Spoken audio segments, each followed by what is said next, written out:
ಬೀದರ್ ಇದು ಕೇವಲ ಗಡಿ ಜಿಲ್ಲೆ ಅಲ್ಲ, ಮಾದಕ ದಂಧೆಕೋರರ ಪಾಲಿನ ನರಕ.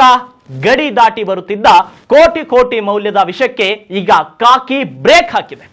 ಯುವ ಸಮೂಹದ ಭವಿಷ್ಯವನ್ನ ನುಂಗಿ ನೀರು ಕುಡಿಯಲು ಬಂದಿದ್ದ ಮಾಫಿಯಾ ಡಾನ್ಗಳ ನಿದ್ದೆಗೆಡಿಸಿದ್ದಾರೆ ನಮ್ಮ ಬೀದರ್ನ ಪೊಲೀಸರು. ಕೇವಲ 6-7 ತಿಂಗಳುಗಳಲ್ಲಿ ಕೋಟ್ಯಾಂತರ ರೂಪಾಯಿ ಮೌಲ್ಯದ ಅಕ್ರಮಕ್ಕೆ ಸಿಂಹ ಸ್ವಪ್ನವಾದವರು ಯಾರು?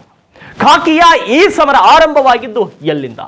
ನೋಡಿ, ಬೀದರ್ ಪೊಲೀಸರ ದಿ ರಿಯಲ್ ಹೀರೋಸ್ನ ಸ್ಪೆಷಲ್ ರಿಪೋರ್ಟ್. ಇದು ಕೇವಲ ದಾಳಿ ಅಲ್ಲ, ಮಾದಕ ಜಾಲದ ಬುಡಕ್ಕೆ ಇಟ್ಟ ಕೊಡಲಿ ಪೆಟ್ಟು. 2024ರ ಜುಲೈಯಿಂದ ಇದುವರೆಗೆ ಬೀದರ್ ಪೊಲೀಸರ ಸಾಧನೆ ಕೇಳಿದ್ರೆ ನೀವು ಕೂಡ ದಂಗಾಗ್ತೀರಾ. ಇಷ್ಟೊತ್ತಿಗೆ ಸ್ಕ್ರೀನ್ಗಳ ಮೇಲೆ ನೋಡಿದಿರಲ್ಲ ಬೀದರ್ ಪೊಲೀಸರು ನಡೆಸಿರುವಂತಹ ದಾಳಿಗಳು. ಇವು ಕೇವಲ ಬರೀ ದಾಳಿಗಳಲ್ಲ, ಮಾದಕ ಜಾಲದ ಬುಡಕ್ಕೆ ಇಟ್ಟ ಕೊಡಲಿ ಪೆಟ್ಟು. 2024ರ ಜುಲೈನಿಂದ ಇದುವರೆಗೆ ಬೀದರ್ ಪೊಲೀಸರ ಸಾಧನೆ ಕೇಳಿದ್ರೆ ನಿಜಕ್ಕೂ ದಂಗಾಗ್ತೀರಾ. 16.50 ಕೋಟಿ ಬೆಲೆ ಬಾಳುವ ಗಾಂಜಾ ಜಪ್ತಿ, 7.50 ಕೋಟಿ ಬೆಲೆ ಬಾಳುವ ಅಕ್ರಮ ತಂಬಾಕು ಪದಾರ್ಥಗಳ ವಶ, ಒಟ್ಟು 62 ಪ್ರಕರಣಗಳು. ಜೈಲು ಪಾಲಾದವರು ಬರಬೋರೆ 120 ಜನರು. ಬಸವ ಕಲ್ಯಾಣದ ರಾಜೇಶ್ವರ ಬಳಿ ನಡೆದಂತ ಆ ಒಂದು ಕಾರ್ಯಾಚರಣೆ ಇದೆಯಲ್ಲ, ಅದು ಈ ವರ್ಷದ ಬಿಗ್ಗೆಸ್ಟ್ ಹಂಟ್. ಹೈದರಾಬಾದ್ನಿಂದ ಸೋಲಾಪುರಕ್ಕೆ ಹೋಗ್ತಿದ್ದ 6.50 ಕೋಟಿ ರೂಪಾಯಿ ಮೌಲ್ಯದ ಗಾಂಜಾವನ್ನ ಹಿಡಿದು ಮಾಫಿಯಾದ ಬೆನ್ನೆಲುಬನ್ನೇ ಮುರಿದಿದ್ದಾರೆ ನಮ್ಮ ಬೀದರ್ನ ಪೊಲೀಸರು. ಬೀದರ್ ಜಿಲ್ಲೆ ಅಂದ್ರೆ ಅದಕ್ಕೆ 3 ರಾಜ್ಯಗಳ ಸಂಗಮ. ಮಹಾರಾಷ್ಟ್ರ ಮತ್ತು ತೆಲಂಗಾಣದ ಗಡಿಗಳೇ ದಂಧೆಕೋರರಿಗೆ ವರದಾನವಾಗಿತ್ತು. ಇಲ್ಲಿ SP ಅವರು ಹೇಳ್ತಾ ಇರೋ ಹಾಗೆ ಇಲ್ಲಿ ಸೇದುವವರಿಗಿಂತಲೂ ಸಾಗಣೆ ಮಾಡುವವರ ಸಂಖ್ಯೆ ಹೆಚ್ಚಿದೆ. ಮುಂಬೈ, ಪುಣೆ, ಹೈದರಾಬಾದ್ನ ಡ್ರಗ್ಸ್ ಮಾಫಿಯಾ ಬೀದರನ್ನ ಕಾರಿಡಾರ್ ಆಗಿ ಮಾಡಿಕೊಂಡಿತ್ತು. ಆದ್ರೆ ಈಗ ಸೀನ್ ಬದಲಾಗಿದೆ. ಬೀದರ್ SP ಪ್ರದೀಪ್ ಗುಂಟಿ ಅವರ ನೇತೃತ್ವದಲ್ಲಿ ಇಂಟೆಲಿಜೆನ್ಸ್ ನೆಟ್ವರ್ಕ್ ಹದ್ದಿನ ಕಣ್ಣಿಟ್ಟಿದೆ. ಪ್ರತಿಯೊಂದು ಹಳ್ಳಿ, ರಸ್ತೆ, ಪ್ರತಿಯೊಂದು ಗುಪ್ತ ಮಾರ್ಗದಲ್ಲಿಯೂ ಕೂಡ ಈಗ ಖಾಕಿಯ ಬೇಹುಗಾರಿಕೆ ಇದೆ. ನೆರೆ ರಾಜ್ಯದ ಪೊಲೀಸರ ಜೊತೆ ಮಾಹಿತಿ ವಿನಿಯೋಗ ಮಾಡಿಕೊಂಡು ದಂಧೆಕೋರರು ವಾಹನ ಸ್ಟಾರ್ಟ್ ಮಾಡುವ ಮೊದಲೇ ಇಲ್ಲಿ ಪೊಲೀಸರಿಗೆ ಮಾಹಿತಿ ತಲುಪ್ತಾ ಇದೆ. ಯುವಕರೇ, ಈ ದೇಶದ ಆಸ್ತಿ ಅಂತಾರೆ, ಆ ಆಸ್ತಿಯನ್ನೇ ಗೆದ್ದಲು ಹಿಡಿಸ್ತಾ ಇದ್ದ ನಶಾಗುಳಿಗೆ ಸಿರಫ್ ಜಾಲವನ್ನ ಈಗ ಬೇರು ಸಮೇತ ಕಿತ್ತೊಗೆಯಲಾಗ್ತಾ ಇದೆ. ಯಾರ ಪ್ರಭಾವಕ್ಕೂ ಮಣಿಯದೆ ಸಮಾಜದ ಹಿತದೃಷ್ಟಿಯಿಂದ ಕೆಲಸ ಮಾಡುತ್ತಿರುವ ಬೀದರ್ ಪೊಲೀಸರು ಇಂದು ಪ್ರತಿಯೊಬ್ಬ ಪೋಷಕರ ಪಾಲಿನ ಆಶಾಕಿರಣರಾಗಿದ್ದಾರೆ. SP ಪ್ರದೀಪ್ ಗುಂಟಿ ಅವರ ಮಾತು ಸ್ಪಷ್ಟವಾಗಿದೆ. ಯುವಕರ ದಾರಿ ತಪ್ಪಿಸುವವರನ್ನ ನಾವು ಬಿಡುವುದಿಲ್ಲ. ಇದು ನಶಾಮುಕ್ತ ಸಮಾಜಕ್ಕಾಗಿ ನಮ್ಮ ಸಂಕಲ್ಪ ಅಂತ ಹೇಳ್ತಾರೆ. ಹಾಗಿದ್ರೆ ಈ ಒಂದು ಕೆಲವೊಂದಿಷ್ಟು ಕಾರ್ಯಾಚರಣೆಗಳ ಕುರಿತು SP ಅವರು ಏನು ಹೇಳಿದ್ರು, ಬನ್ನಿ ಕ್ವಿಕ್ ಆಗಿ ನೋಡಿ. ನಮ್ಮ ಬೀದರ್ ಜಿಲ್ಲೆಯಲ್ಲಿ ಹೋದ ವರ್ಷ ಜುಲೈದಿಂದ ಇಲ್ಲಿವರೆಗೂ ಸುಮಾರು 54 NDPS ಕೇಸಸ್ ನಾವು ದಾಖಲೆ ಮಾಡಿದ್ದೇವೆ. ಆ್ಯಂಡ್ 90 ಆರೋಪಿಗಳನ್ನು ದಸ್ತಗಿರಿ ಮಾಡಿ ಕಾನೂನು ಕ್ರಮಕ್ಕೆ ಒಪ್ಪಿಸಿದ್ದೇವೆ. ಇದರಲ್ಲಿ ಬಹುಮುಖ್ಯವಾಗಿ ಗಾಂಜಾ ಸರಬರಾಜು, ಪೆಡ್ಲಿಂಗ್ ಕೇಸಸ್ ದಾಖಲೆ ಆಗಿದ್ದಾವೆ. ಆ್ಯಂಡ್ ಮಿಕ್ಕಿದ್ದು syrups and pharmaceutical drugs over the counter without prescription supply ಆಗುವುದನ್ನು ಕೂಡ ನಾವು ತಡೆಯೋಕ್ಕೆ ರೈಡ್ ಮಾಡಿ NDPS ಕೇಸಸ್ ದಾಖಲೆ ಮಾಡಿದ್ದೇವೆ. ಅಲ್ಲದೆ 1-2 ಪ್ರಕರಣಗಳಿಗಿಂತ ಹೆಚ್ಚಿಗೆ ಕೇಸಸ್ದಲ್ಲಿ ಆರೋಪಿಗಳಾದವರನ್ನು ನಾವು ಪತ್ತೆ ಮಾಡಿ ಅವರ ಮೇಲೆ ಕೂಡ ಕಟ್ಟುನಿಟ್ಟಾಗಿ PIT and DPS ಆ್ಯಕ್ಟ್ ಜಾರಿಗೊಳಿಸಬೇಕಂತ ನಾವು ಫೈಲ್ ಪ್ರೊಸೀಜರ್ ಕೂಡ ನಾವು ಸ್ಟಾರ್ಟ್ ಮಾಡಿದ್ದೇವೆ. ಅದರಿಂದ ಯಾರ್ಯಾರು ಈ ದಂಧೆಯಲ್ಲಿ ಭಾಗಿಯಾಗಿ ಹ್ಯಾಬಿಚುವಲ್ ಆಗಿ ಇದರಲ್ಲಿ ತೊಡಗಿಸ್ಕೊಂಡಿದ್ದಾರೋ ಅವರನ್ನು ಪ್ರಿವೆಂಟಿವ್ ಅರೆಸ್ಟ್ ಮಾಡಿ ಸುದೀರ್ಘ ಕಾಲ ಅವರನ್ನು ಜೈಲಲ್ಲಿ ಇಡಲು ಅವಕಾಶ ಸಿಗ್ತದೆ ನಮಗೆ. ಅದೇ ರೀತಿ ಕೆಲವೊಂದು ಹೊಲಗಳಲ್ಲಿ ಅನಧಿಕೃತವಾಗಿ ಆ್ಯಂಡ್ ಇಲ್ಲಿಗಲ್ಲಿ ಗಾಂಜಾ ಬೆಳೆಸುವುದನ್ನು ಕೂಡ ನಾವು ಈ ವರ್ಷ ರೈಡ್ ಮಾಡಿ ಅವರ ಮೇಲೂ ಕೂಡ ಕೇಸು ದಾಖಲೆ ಮಾಡಿದ್ದೇವೆ.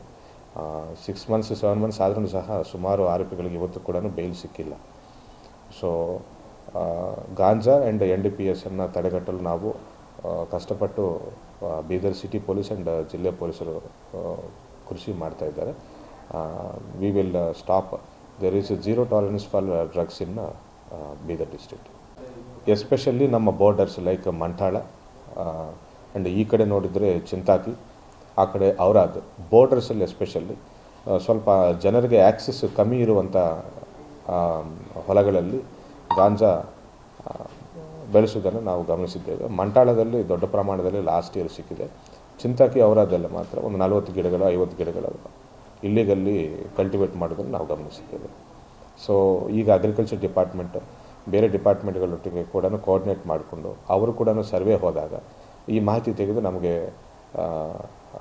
ಇನ್ಫಾರ್ಮೇಷನ್ ಕೊಟ್ಟು ರೈಡ್ಗೆ ಅನುಕೂಲ ಮಾಡಿಕೊಡ್ಬೇಕಂದು ಅವ್ರನ್ನೂ ಕೂಡ ಬೇರೆ ಬೇರೆ ಮೀಟಿಂಗ್ಗಳಲ್ಲಿ ನಾವು ರಿಕ್ವೆಸ್ಟ್ ಮಾಡ್ಕೊಂಡು ಅವ್ರನ್ನ ಕೂಡ ಕಾನ್ಫಿಡೆನ್ಸ್ಗೆ ತೊಗೊಂಡಿದ್ದಾಯಿತು.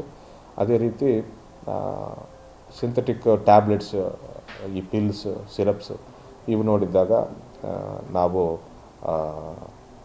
ಈ ಡ್ರಗ್ ಇನ್ಸ್ಪೆಕ್ಟರ್ಗಳ ಜೊತೆ, ಫಾರ್ಮಾಸ್ಯೂಟಿಕಲ್ ಡ್ರಗ್ ಇನ್ಸ್ಪೆಕ್ಟರ್ಸ್ ಜೊತೆ ಕೋಆರ್ಡಿನೇಟ್ ಮಾಡಿಕೊಂಡು ರೈಡ್ಸ್ ಕೂಡ ಮಾಡಿದ್ದೇವೆ. ಈಗಾಗಲೇ ಸಿಟಿಯಲ್ಲಿ ಸಿಕ್ ಇಂಡಸ್ಟ್ರೀಸ್ ಎಲ್ಲೆಲ್ಲಿ ಫಾರ್ಮಾಸ್ಯೂಟಿಕಲ್ ಇದು ಪ್ರೊಡಕ್ಷನ್ ಆಗ್ತಾಯಿದೆ ಅನ್ನೋದ್ರ ಮೇಲೆ ಕೂಡ ಜಂಟಿ ರೈಡ್ ಮಾಡಿದ್ದೇವೆ ನಾವು.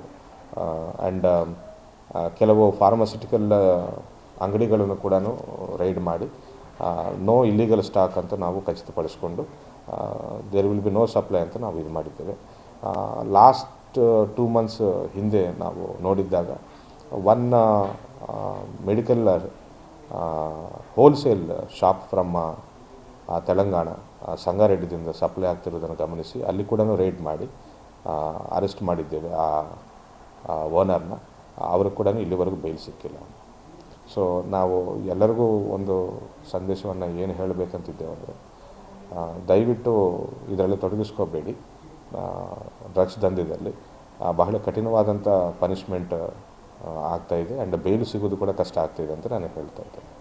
ಬೀದರ್ ಎಸ್ಪೆಷಲಿ ಲಾಸ್ಟ್ ಮಂತ್ ನಮ್ಮ ಹೈವೇ ಮೇಲೆ ನೋಡಿದಾಗ ಒಂದು ದೊಡ್ಡ ರೈಡ್ ಆಗಿದೆ. 650 ಕಿಲೋ ಗಾಂಜಾವನ್ನು ನಾವು ಇಂಟರ್ಸೆಪ್ಟ್ ಮಾಡಿ ಹಿಡಿದಿದ್ದೇವೆ. ಅದರಲ್ಲಿ ನೋಡಿದರೆ ಸಪ್ಲೈಯರ್ ಈಸ್ ಫ್ರಮ್ ಒರಿಸ್ಸಾದಿಂದ ಸಪ್ಲೈ ಮಾಡ್ತಾ ಇದ್ದಾರೆ and receiver is from Ahmednagar of Maharashtra. Transit ಮಾಡಿ ವೆಹಿಕಲನ್ನು ಕಟ್ಕೊಂಡು ವೆಹಿಕಲಲ್ಲಿ ಟ್ರಾನ್ಸ್ಪೋರ್ಟ್ ಮಾಡುವವರು ಮಾತ್ರ ನಮ್ಮ ಮನಾಕಿಳಿ ಲಿಮಿಟ್ಸ್ ಅವರಾಗಿದ್ದಾರೆ. ಸೊ ನಮ್ಮ ಬೀದರ್ ಟ್ರಾನ್ಸಿಟ್ ಪಾಯಿಂಟ್ ಆಗಿದೆ between Hyderabad and Maharashtra, Pune and Mumbai. ಇಲ್ಲಿ ಕನ್ಸಂಪ್ಷನ್ ನಾವು ಅಬ್ಸರ್ವ್ ಮಾಡಿದ್ದೇನೆಂದರೆ ಇಲ್ಲಿ ಕನ್ಸಂಪ್ಷನ್ ಕಡಿಮೆ ಇದೆ. ಸಪ್ಲೈ, ಟ್ರಾನ್ಸಿಟ್ ಈ ಹೈವೇಗಳನ್ನು ಯೂಸ್ ಮಾಡ್ತಿರೋದು ನಾವು ಗಮನಿಸಿದ್ದೇವೆ. Suppliers are mostly from other states only. Around 54 ಕೇಸಸಲ್ಲಿ 16 ಕೋಟಿ ಈ NDPS ಸಬ್ಸ್ಟೆನ್ಸನ್ನು ನಾವು ಸೀಸ್ ಮಾಡಲಾಗಿದೆ. ಆ್ಯಂಡ್ ಕೋರ್ಟ್ ಆದೇಶವನ್ನು ಪಡೆದು ನಾವು ಅಷ್ಟು NDPS ಮೆಟೀರಿಯಲ್ನ ಡಿಸ್ಟ್ರಕ್ಷನ್ ಕೂಡ ಮಾಡಿದ್ದೇವೆ. ಡಿಸ್ಟ್ರಕ್ಷನ್ ಮಾಡಿ ಒಂದು ಸಂದೇಶವನ್ನು ಕೊಡಬೇಕಂತಿದ್ದೇವೆ. ಅದರಲ್ಲಿ we even involved many college students rallies ಮಾಡಿ ಅವೇರ್ನೆಸ್ ಮಾಡಿ ಈ ರೀತಿ ಡ್ರಗ್ಸ್ ಎಷ್ಟು ಡೇಂಜರಸ್ ಅನ್ನೋದನ್ನು ಕೂಡ ಅವೇರ್ನೆಸ್ ಕ್ರಿಯೇಟ್ ಮಾಡೋದ್ರಲ್ಲಿ ಜಿಲ್ಲೆಯಲ್ಲಿ ಪೊಲೀಸರು ಚೆನ್ನಾಗಿ ಕೆಲಸ ಮಾಡಿದ್ದಾರೆ ಅಂತ ಹೇಳಕ್ಕೆ ಇಷ್ಟಪಡ್ತಾ ಇದ್ದಾರೆ. ಖಾಕಿ ಪಡೆ ಹೀಗೆ ಅಬ್ಬರಿಸಿದ್ರೆ ಮುಂದೊಂದು ದಿನ ಬೀದರ್ ಜಿಲ್ಲೆ ಡ್ರಗ್ಸ್ ಮುಕ್ತವಾಗುವುದರಲ್ಲಿ ಅನುಮಾನವೇ ಇಲ್ಲ. ದಂಧೆಕೋರರೇ ಎಚ್ಚರ, ನೀವು ಎಲ್ಲೇ ಅಡಗಿದ್ರೂ ನಿಮ್ಮನ್ನ ಹುಡುಕಿ ಜೈಲಿಗಟ್ಟಲು ಬೀದರ್ ಪೊಲೀಸರು ಸನ್ನದ್ಧರಾಗಿದ್ದಾರೆ. ಪೊಲೀಸರ ಈ ಅದ್ಭುತ ಕಾರ್ಯಾಚರಣೆ ಬಗ್ಗೆ ನಿಮ್ಮ ಅಭಿಪ್ರಾಯವೇನು?